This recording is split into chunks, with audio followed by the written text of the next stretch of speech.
Alors je vais terminer par la prière, parce que c'est important, toutes ces choses sont des choses qui peuvent faire peur, on peut se dire, ouh là là, c'est tellement sournois qu'il n'y aura pas de solution, mais en fait je ne crois pas, parce que Dieu est un Dieu de miracles, Dieu est le Dieu de l'impossible. Alors évidemment, pour les gens qui subissent ces techniques et technologies, c'est beaucoup plus difficile que pour les gens qui vivent des maladies, parce que la maladie est un dysfonctionnement et on a beaucoup de promesses pour la guérison des malades, mais aussi on a des promesses dans le sens que Dieu, pour les gens qui se confient en lui, va toujours tourner tout le mal en bien. Ça ne veut pas dire qu'ils ne vont jamais pleurer, ça ne veut pas dire que jamais ils vont être anéantis, ça ne veut pas dire non plus qu'ils se sentiront jamais abandonnés, ça ne veut pas dire du tout que ce sera facile. Jésus nous a promis que ce ne serait pas facile. Mais il trouvera toujours une solution pour que, au travers de ce que vous vivez de difficile, si vous le prenez dans la foi, il le transforme en quelque chose qui va vous faire monter plus haut et quelque chose qui va vous permettre d'aider les autres dans les difficultés qu'ils vivaient. Et ça, c'est très important de le savoir. Je vais aussi prier pour les harceleurs, les gens qui pratiquent ces choses-là. Alors, je comprends que pour ceux, surtout ceux qui ont subi ces horribles choses, après avoir tout perdu pour ne pas se corrompre. Et ça existe. Et ça existe. Eh bien, je comprends que cela peut paraître être un non-sens. Mais je tiens à souligner que la punition n'est pas un manque de pardon. Donc, si certains des harceleurs ont besoin d'être punis pour comprendre ce qu'ils font, et bien voilà, il faut qu'ils soient punis. Il faut aussi, je pense, qu'ils soient mis hors d'état de nuire parce que ce sont des choses qui peuvent,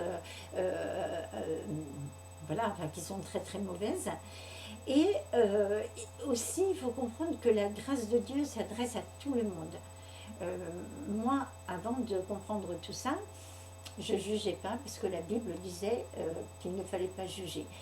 Et j'avais expérimenté que la Bible avait raison. D'accord ?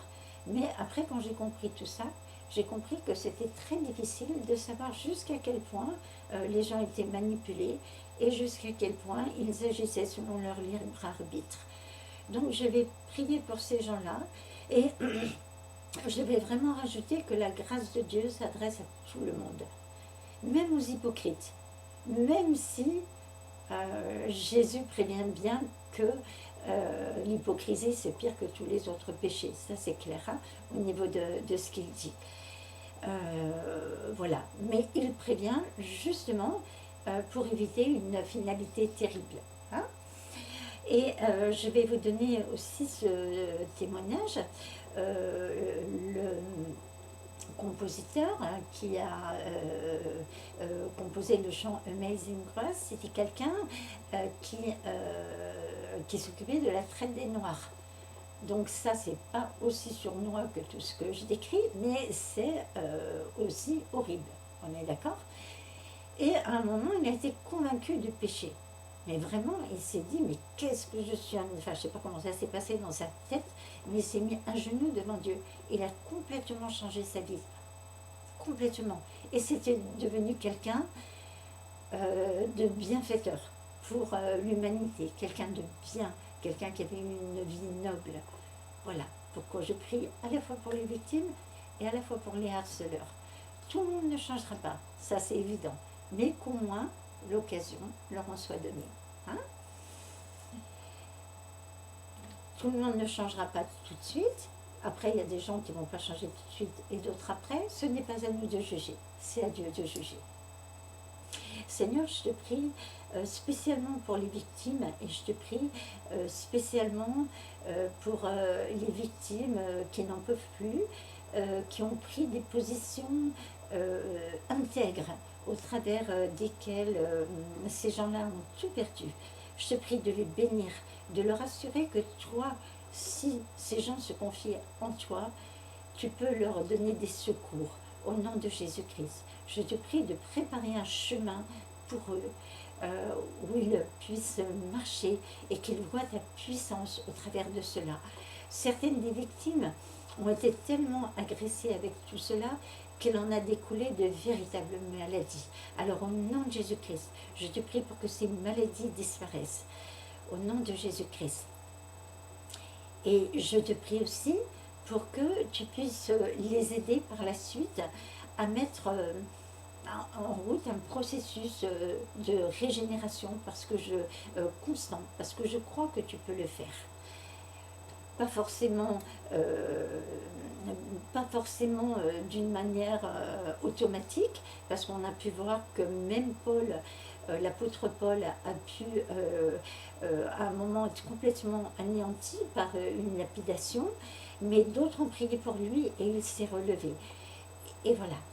Et je te prie aussi pour les gens qui pratiquent ces techniques, au nom de Jésus-Christ. Je te prie vraiment de leur montrer à quel point c'est hypocrite et où termineront les hypocrites. Et je te prie vraiment de les bénir et je te prie vraiment de leur donner, pour ceux qui sont mal à l'aise avec tout cela, des chemins dans lesquels ils pourront marcher et avoir une vie noble, une vie bienfaitrice. Amen. Au nom de Jésus-Christ. Alors évidemment, la prière, c'est quelque chose de très très libre. Si vous êtes d'accord avec quelque chose, vous dites d'accord, ça veut dire Amen, je suis d'accord. Et si vous n'êtes pas d'accord, eh bien c'est Dieu qui se charge voilà, il se charge de tout ce qui est hors de notre contrôle. Au revoir. Hein.